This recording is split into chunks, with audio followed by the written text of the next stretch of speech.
सर्वप्रथम जय शिवराय. जय शिवराय.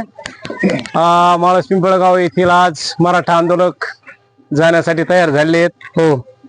तरी सचिन वाघ, किरण पाठाडे, साईनाथ डाके, विष्णू डाके हे जाणाऱ्या आंदोलकांची सोय करत आहेत. काय सांगाल किरण दादा, या आंदोलकांना जाण्यासाठी किती लोक बसतील आपल्या आयशर मध्ये? गेली अनेक वर्ष माननीय श्री मनोजदादा जरांगे पाटील हे मराठा आरक्षणासाठी खूप दिवसापासून धडपड करत आहेत आणि गोदा पट्ट्यामध्ये 123 गाव आहेत. त्या गावातील एक माळस पिंपळगाव हे आमचं गाव आहे प्रथम. आणि सर्व जे काय आतापर्यंत बैठका झाल्यात किंवा जे काही आतापर्यंत उपोषण झाले त्या प्रत्येक उपोषणासाठी प्रथमतः आमचं गाव कधी बी जरांगे पाटलाच्या आदेशानुसार हजर राहायचं. परंतु ह्या मुंबईला जाण्यासाठी आज आमच्या माळस पिंपळगाव मधून हे काय शहर आम्ही सज्ज करत आहोत. त्यानंतर आमच्या गावातील एक 5 ते 6 4 व्हीलर्स गाड्या ह्या पण सज्ज झालेल्या आहेत. काय सगळं करायचं? आणि ह्या गाडीत जे लोक बसणार, अजून 4 व्हीलर किती आहेत?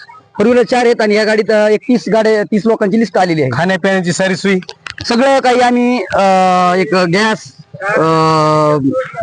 तांदूळ असेल, एक आपलं पोहे असतील, साखरपत्ती, सर्व काही आम्ही याच्यामध्ये घेतलेलं आहे सर्व सोबत. उद्या आपण किती वाजता निघणार इथून? उद्या सकाळी आम्ही 8 वाजता इथून निघणार आहोत. आपण इथून सकाळी 8 वाजता निघाल्यानंतर आपला खुटा चौक येथे आम्ही जरांगे पाटलांच्या एक 10-20 मिनिटाच्या अगोदर आम्ही तिथे थांबणार आहोत. आदेश आला की आम्ही त्यांच्या पाठीमागे निघणार आहोत. दीपक डाके हे या ठिकाणी आले आहेत, दूध काढणारे, पण त्यांची इच्छा आहे ते सकाळी निर्णय सांगतील काय असेल तर. आदरणीय दीपक दादा हे आमचे पहिल्यापासूनच प्रेरणा स्त्रोत आहेत.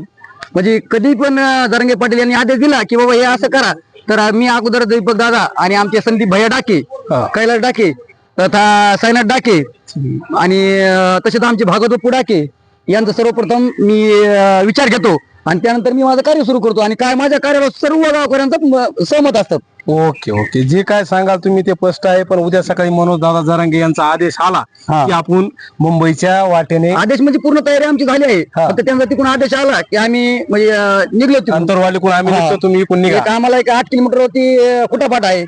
खुटापाटावरती आम्ही हजर राहणार 8:30-9ला. ज्या ठिकाणी मनोजदादा जरांगेंनी पहिली मराठा आंदोलकाची घोषणा खुटा चौकात केली, त्याच खुटातून आपण मुंबईकडे जाण्यासाठी रवाना होणार आहे. हो. ठीक आहे, 2 मिनिटात आमचं काम झालं की डबल एक तुम्हाला व्हिडिओ टाकतो. कर दा बटन.